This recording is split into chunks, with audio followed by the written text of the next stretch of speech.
नमस्कार साथियों, स्वागत है आपका मोटिवेशनल स्पार्क चैनल पर, जहां मिलते हैं आपको ज्ञानवर्धक और मोटिवेशनल वीडियोस। आप सुन रहे हैं श्रीमद् भगवत गीता की एक शानदार सीरीज जिसका नाम है भगवत गीता की सीख। श्रीमद् भगवत गीता के 15वें अध्याय में हमने जाना कि किस प्रकार से ये दुनिया एक भ्रम जाल है, कैसे हम इसमें उलझ कर रह जाते हैं और कैसे इस भ्रम और उलझन से निकलकर हम अपने लक्ष्य को प्राप्त कर सकते हैं। श्रीमद् भगवत गीता के 16वें अध्याय से क्या सीखा जा सकता है, इस वीडियो में हम बात करेंगे 16वें अध्याय के सार की बहुत ही सरल भाषा और आसान से शब्दों में। श्रीमद् भगवत गीता के 16वें अध्याय में हम जानेंगे कि मनुष्यों का आचरण किस प्रकार का होना चाहिए, वो कौन सी विशेषताएं हैं जिन्हें अपनाकर एक मनुष्य अपने कार्य क्षेत्र में सफलता प्राप्त कर सकता है या अपने जीवन में शांति प्राप्त कर सकता है। तो चलिए विस्तार से जानते हैं श्रीमद् भगवत गीता के 16वें अध्याय से मिलने वाली सीख और शिक्षाओं के बारे में। इस अध्याय में श्री कृष्ण मनुष्य के देवीय और आसुरी दो प्रकार की प्रवृत्तियों का वर्णन करते हैं। देवीय गुण धार्मिक ग्रंथों के उपदेशों के अनुसरण, सत्व गुण को पोषित करने और आध्यात्मिक अभ्यास द्वारा मन को शुद्ध करने से विकसित होते हैं। ये देवीय संपत्ति में वृद्धि की ओर अग्रसर करते हैं और अंततः भगवत प्राप्ति के लक्ष्य तक पहुंचाते हैं। इसके विपरीत संसार में आसुरी प्रवृत्ति भी पाई जाती है, जो मोह अर्थात आसक्ति और अज्ञानता के गुणों की संगति से तथा भौतिक विचारों को अंगीकार करने से विकसित होती है। ये किसी के व्यक्तित्व में प्रतिकूल लक्षणों का पोषण करती है और अंततः आत्मा को नारकीय अस्तित्व में धकेल देती है। मित्रों, अगर आप ये सीरीज बहुत ही ध्यान से देख और सुन रहे हैं, समझ रहे हैं, तो आपको याद होगा कि 9वें अध्याय में भगवान श्री कृष्ण ने बात की थी दैवीय संपद और आसुरी संपद की। उन्होंने कहा था कि आसुरी स्वभाव वाले मुझे तुच्छ कहकर पुकारते हैं क्योंकि उन्हें सिर्फ ये मनुष्य शरीर दिखाई देता है। आसुरी स्वभाव वाले मुझे सही स्वभाव से नहीं जानते, लेकिन जो दैवीय संपद वाले हैं वो मुझे अनन्य भक्ति के साथ भजते हैं और बहुत श्रद्धा के साथ में मेरा भजन करते हैं। दैवीय संपद और आसुरी संपद दो बातें उन्होंने 9वें अध्याय में कही, लेकिन 16वें अध्याय में वे ये समझाने जा रहे हैं कि दैवीय संपद क्या है और आसुरी संपद क्या है। देवता और असुर, जिनके बारे में बहुत सी कथाएं कहानियां हमने सुनी है, ये कैसे होते हैं, उनकी जो विशेषताएं हैं या उनके जो गुण अवगुण हैं, उनको यहाँ 16वें अध्याय में भगवान समझाते हैं। यहाँ श्री कृष्ण समझाते हैं कि हे अर्जुन, इस संसार में दो तरह के स्वभाव हैं, दैवीय स्वभाव और आसुरी स्वभाव, यानी कि देवता के समान आचरण और राक्षस के समान। भगवान श्री कृष्ण कहते हैं कि अर्जुन, तुम्हें बिल्कुल भी परेशान होने की आवश्यकता नहीं है, क्योंकि तुम दैवीय संपद को प्राप्त हुए हो।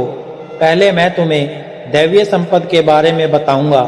इस अध्याय के प्रथम श्लोक में भगवान कहते हैं कि हे भारतवंशी, निर्भयता, मन की शुद्धता, आध्यात्मिक ज्ञान में दृढ़ता, दान, इंद्रियों पर नियंत्रण, यज्ञों का अनुष्ठान करना, धार्मिक पुस्तकों का अध्ययन करना, तपस्या और स्पष्ट बाधिता देवीय संपद के लक्षण हैं।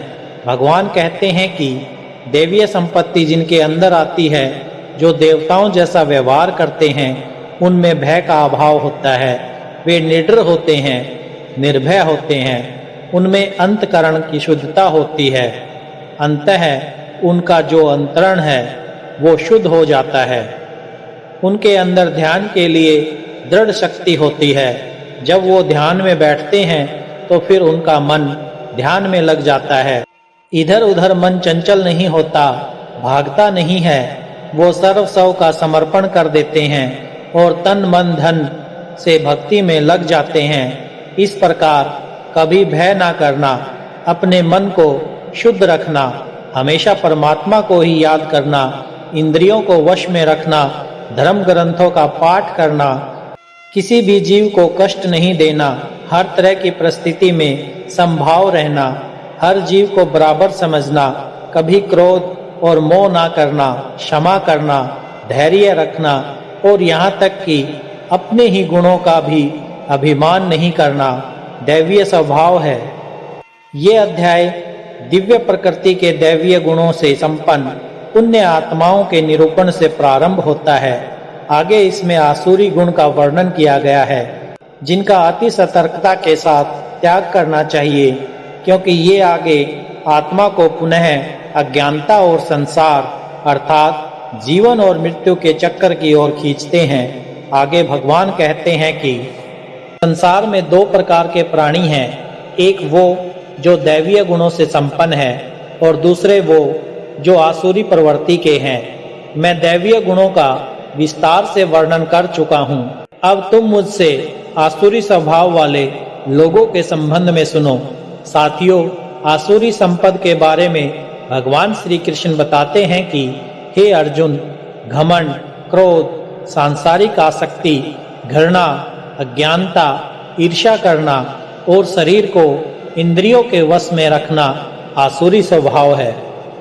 आसुरी स्वभाव वाले ना तो सम्मान से बात करते हैं और ना ही सत्य बोलते हैं। बुरे कर्मों से जिनका स्वभाव पूरी तरह से नष्ट होकर बुद्धिमंद हो जाती है और जो इस संसार में सिर्फ विनाश का ही कारण बनते हैं, इन व्यक्तियों की इच्छाएं कभी पूरी नहीं होती। इन व्यक्तियों का सुख सिर्फ इंद्रियों के सुख तक ही सीमित है। वो हमेशा और अधिक वस्तुएं प्राप्त करने में ही लगे रहते हैं। वो हर काम को करने वाला खुद को ही मानते हैं। वे सिर्फ दिखावे के लिए ही धर्म और दान करते हैं। हे अर्जुन, दैवीय स्वभाव से मुक्ति मिलती है, जबकि आसुरी स्वभाव से बंधन उत्पन्न होता है। आसुरी स्वभाव वालों को तो मैं बार बार असुरों का ही जन्म देता हूँ। इस तरह से आसुरी प्रवृत्ति वाले हमेशा नीचे ही गिरते रहते हैं। हे अर्जुन, काम, क्रोध और लोभ ये नरक के ही 3 द्वार हैं, इसलिए इनको जितना जल्दी हो छोड़ देना चाहिए। जो भी मनुष्य इन तीनों नरक के द्वारों को छोड़ देता है, वो तो फिर मेरे ही आश्रय में आता है। इसलिए अर्जुन, तू शास्त्रों सहित इस दैवीय स्वभाव को प्राप्त करके आगे बढ़ता जा। इस अध्याय के अंतिम श्लोक में भगवान कहते हैं कि क्या करना चाहिए और क्या नहीं करना चाहिए, ये निश्चित करने के लिए शास्त्रों में वर्णित विधानों को स्वीकार करो और शास्त्रों के निर्देशों व उपदेशों को समझो तथा फिर तदनुसार संसार में अपने कर्तव्यों का पालन करो। श्री कृष्ण अध्याय का समापन करते हुए बताते हैं कि क्या किया जाना चाहिए और क्या नहीं किया जाना चाहिए, इसका निर्णय करने का अधिकार केवल वेद शास्त्रों को ही माना जाता है।